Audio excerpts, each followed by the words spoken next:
Quite a few people have asked my opinion on Andy Ruiz's recent weight loss. We've seen some videos and pictures of what have you.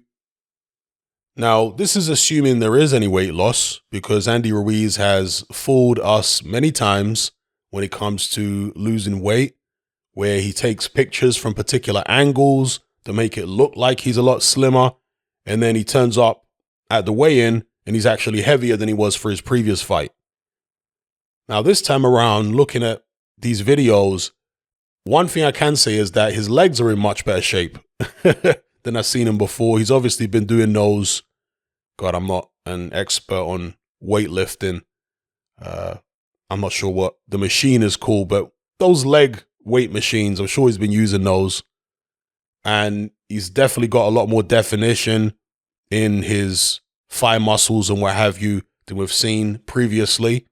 And from what I've seen in these videos, he's also moving better. He looks lighter on his feet than before. And having stronger legs can do that. When you work on your legs, you can move around better if you're doing the right kind of exercises. So that's what I'll say. And he's, throwing little combinations and moving around and what have you in these videos.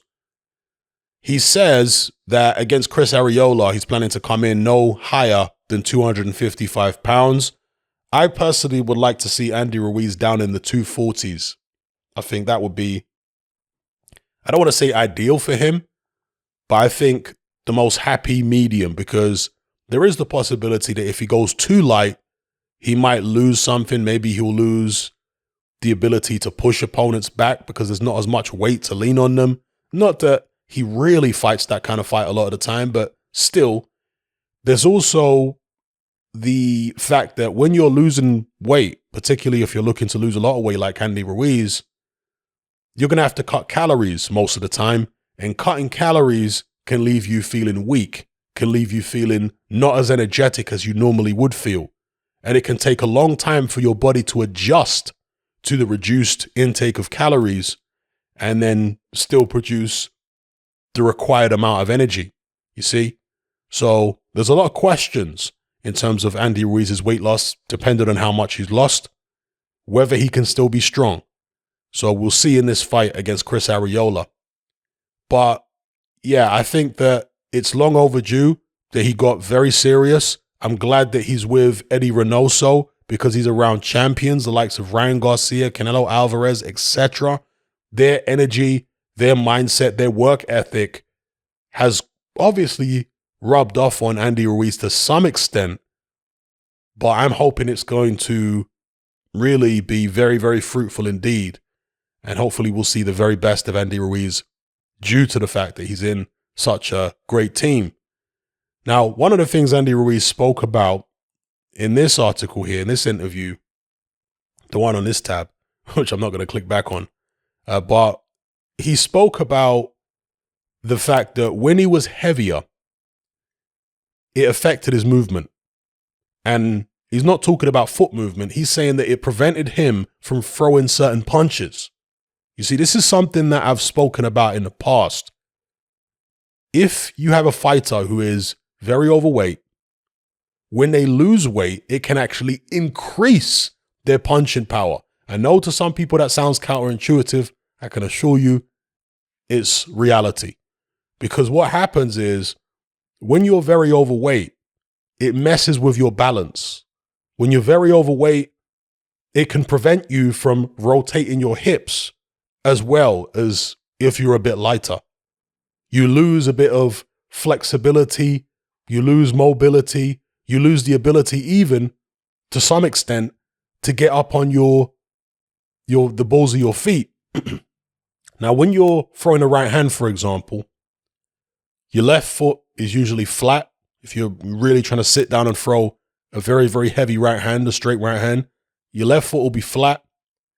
Your right foot, though, you'll be up on the ball of your right foot when you're turning the shot over, when you're twisting, when you're rotating those hips, because that allows you to get better and faster rotation when you're on the ball of your right foot.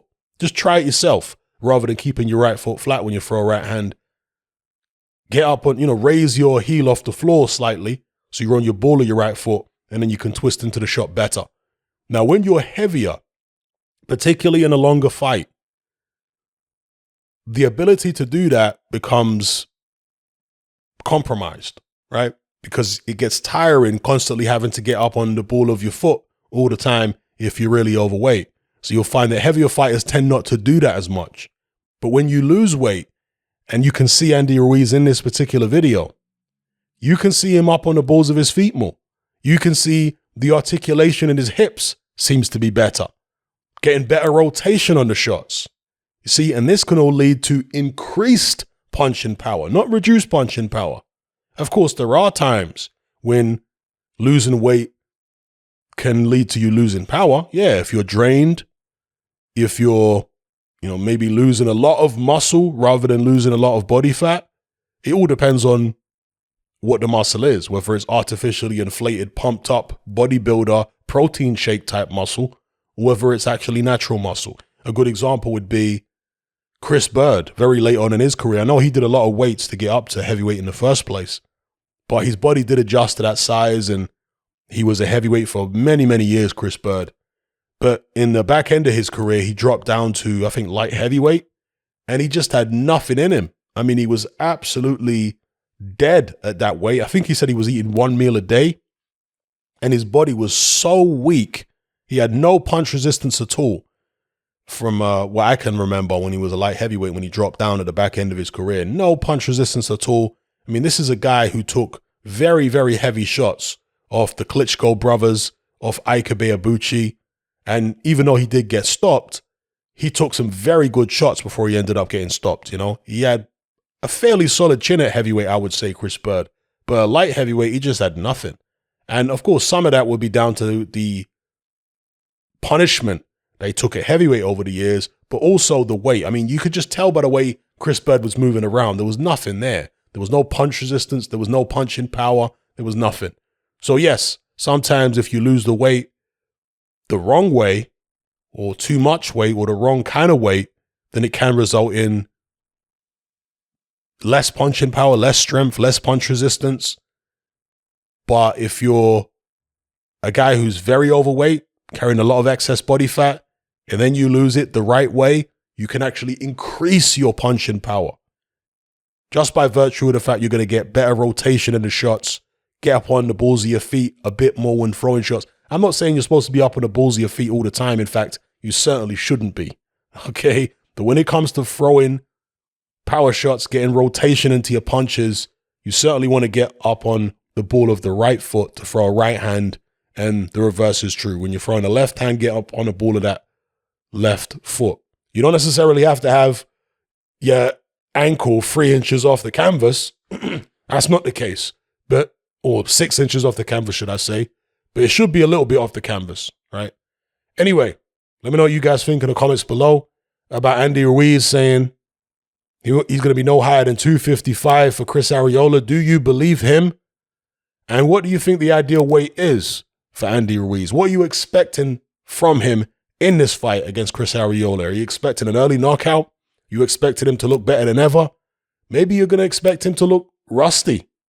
Let me know how you guys feel in the comments below. Me personally, I'm expecting him to look a bit faster than before, but maybe it will take him a couple rounds to warm into it because he has been out the ring a long time and things will feel a bit new and a bit different to him with Eddie Reynoso in the corner and what have you. And maybe just his body will feel new and different to him. So, yeah. And by the way, some people have, talked about how huge this guy's legs look. Do kind of remind me of David Tua's legs and Andy Ruiz's build at the moment in general. David Tua was a pudgy heavyweight for much of his career. Very strong and powerful and what have you. But after his first loss to Ike Ibuchi, he really gained a lot of weight and he stayed very, very high in weight pretty much for the rest of his career. And bear in mind, David Tua was only 5'10" at best. Again, he's listed at 5'10", or many people will tell you he's shorter than that, maybe around 5'9". So a guy that short, weighing 240 pounds, something like that, David Tua, that's pretty much the equivalent of an Andy Ruiz at 260. Yeah? If you take into account the fact that Ruiz is about 6'1", 6'2", Tua 5'9", 5'10", you know? So they're a very similar build in terms of the, look, David Tua wasn't as fleshy as Andy Ruiz for most of his career at all, but Andy Ruiz at 255, similar to Tua, you know, and certainly the legs that he's got are similar to David Tua legs. Anyway, let me know what you guys think in the comments below. I'm out. Come and join me on Patreon and access my weekly no-holds-barred, censorship-free podcast where we lift the lid on a wide range of controversial topics. It's not mainstream friendly, it's not politically correct, but that's the whole point. We dare to stand as a beacon of reason against an army of insanity. Just head on over to my Patreon page and select the tier called Hatman Hot Topics. You'll gain access to a minimum of 2 hours of exclusive content every single week, including podcasts, videos, interviews, live stream Q&A sessions, as well as my popular Confessions of a Nightclub Bouncer series. Not to mention a vast back catalog of hundreds of hours of previous episodes. You can listen via the Patreon app with the option to download in high quality MP3. We've also got a Discord server where you can come and chat and hang out with myself and other members. There's no contract, no commitment, and you can cancel at any time. So come and join our community of free and critical thinkers by signing up with me here on Patreon today.